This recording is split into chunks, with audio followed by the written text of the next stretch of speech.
Good morning. आज हम बात करेंगे निर्गुण धारा के ज्ञानमार्गी निर्गुण पंथ के ज्ञानमार्गी धारा के प्रवर्तक कवि कबीर के बारे में।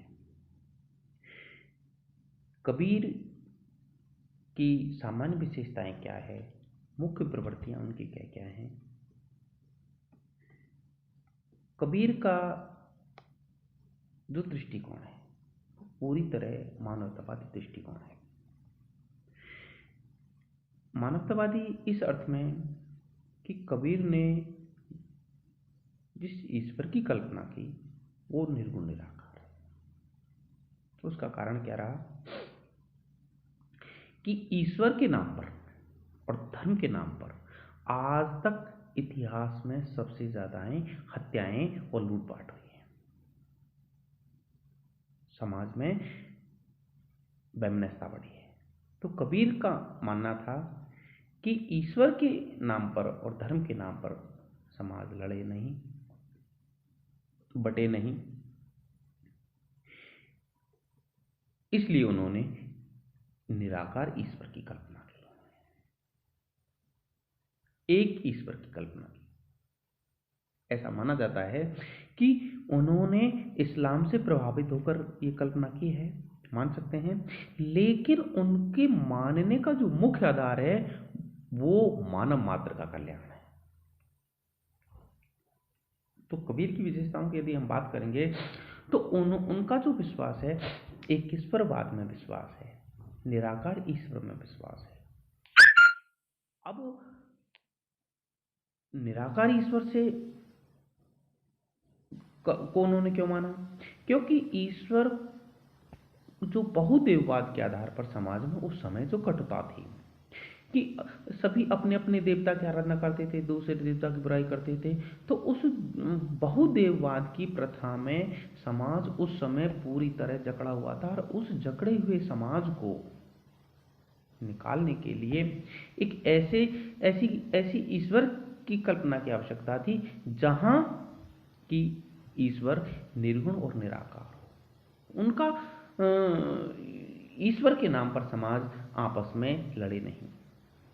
उन्होंने माना कि उसकी हर एक जीव के अंदर वो ईश्वर विद्यमान है कि सब घट मेरा साइया, खाली घट ना कोई, बलिहारी बा घट की, जाघट प्रगट होए।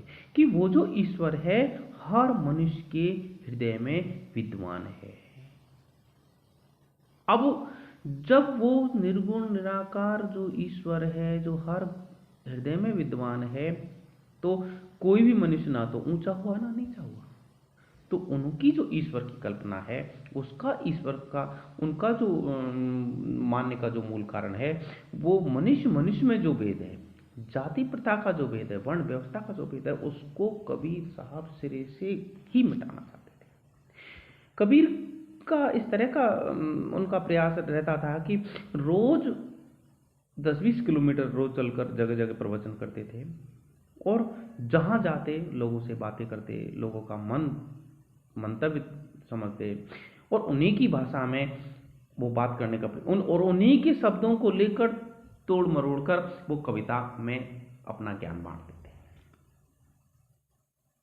ज्ञान लोगों को समझाते थे कि वो जो परमात्मा है वो निराकार है, जो सर्वोच्च रहता है, सृष्टि के कण कण में व्याप्त है, वो चींटी की चाल को भी समझता है। वो एक ऐसा तत्व है जैसे पुष्पों में खुशबू, पुष्प में खुशबू दिखाई नहीं देती लेकिन वो होती है। मृग का उन्होंने उदाहरण दिया कि मृग जंगल में भागता फिरता है कस्तूरी के लिए, खुशबू के लिए, वो घास को सूंघता फिरता है लेकिन वो कस्तूरी उसके नाभि में होती है। तो उन्होंने जो निर्गुण निराकार ईश्वर की कल्पना की वो उनका जो उद्देश्य था वो मानव मात्र का कल्याण था। समाज बिखरे नहीं, टूटे नहीं, वैमनस्यता ना फैले, आपस में लड़े नहीं, समाज में बंटवारा ना हो, समाज में मतांतर ना हो। इस वजह से उन्होंने निर्गुण निराकार ईश्वर की को माना है। कबीर साहब ने ईश्वर अरूप की आराधना में विश्वास किया है। नाम जप का तो कबीर समर्थन करते हैं कि आखड़िया जहां पड़ी पंथ नियार नियार, जी बढ़िया छाला पड़ा राम पुकार पुकार, लेकिन उनका जो राम है वो उनका राम जो सृष्टि के कण कण में रमा हुआ है उसे वो राम मानते हैं। उनका जो राम है वो निराकार है। उनका जो राम है वो हर घट में विद्यमान है, हर हृदय में विद्यमान है। उनका जो राम है वो सृष्टि के कण कण में व्याप्त है, वो पुष्पों की खुशबू से भी बारीक तत्व है। तो कबीर साहब के बारे में सामान्य बात करें तो कबीर साहब का जो मुख्य उद्देश्य रहा वो मानव मात्र का कल्याण रहा। उनकी ईश्वर संबंधी मान्यता में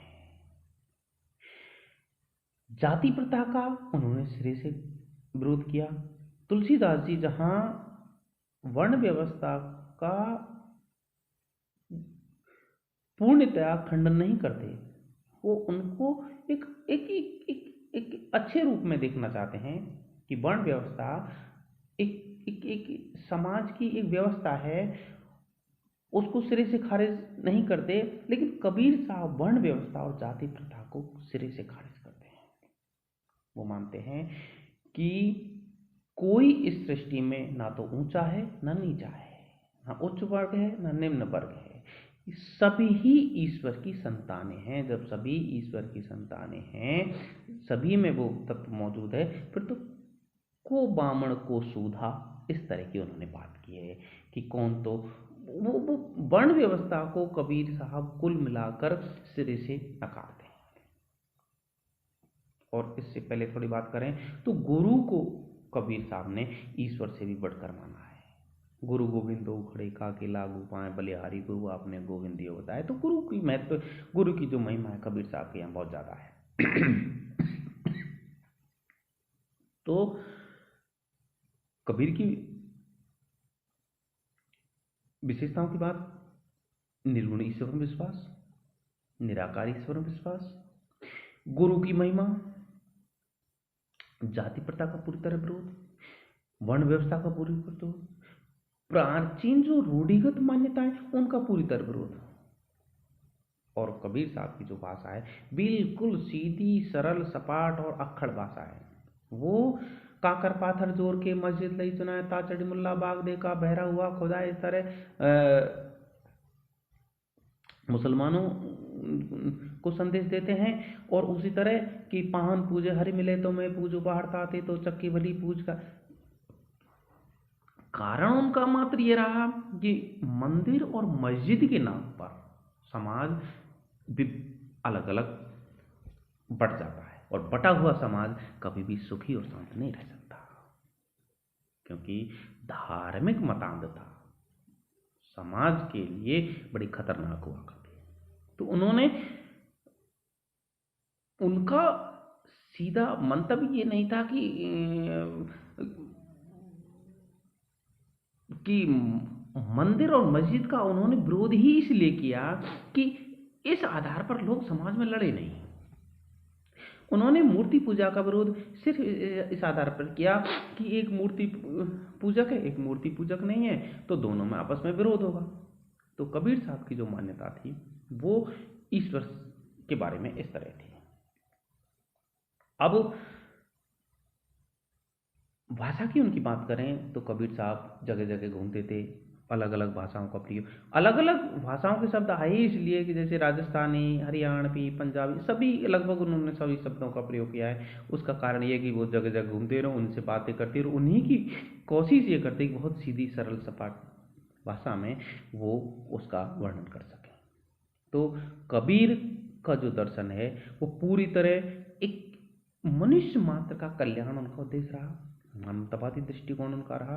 इस आधार पर उनका चाहे दार्शनिक दृष्टिकोण हो, चाहे सामाजिक दृष्टिकोण हो, चाहे धार्मिक दृष्टिकोण हो, उन सबके केंद्र में मनुष्य है कि मनुष्य मात्र का कल्याण उनका, कि मनुष्य के को जो हितकारी हो वो ही दर्शन, वो ही दार्शनिकता उन्होंने अपनाई।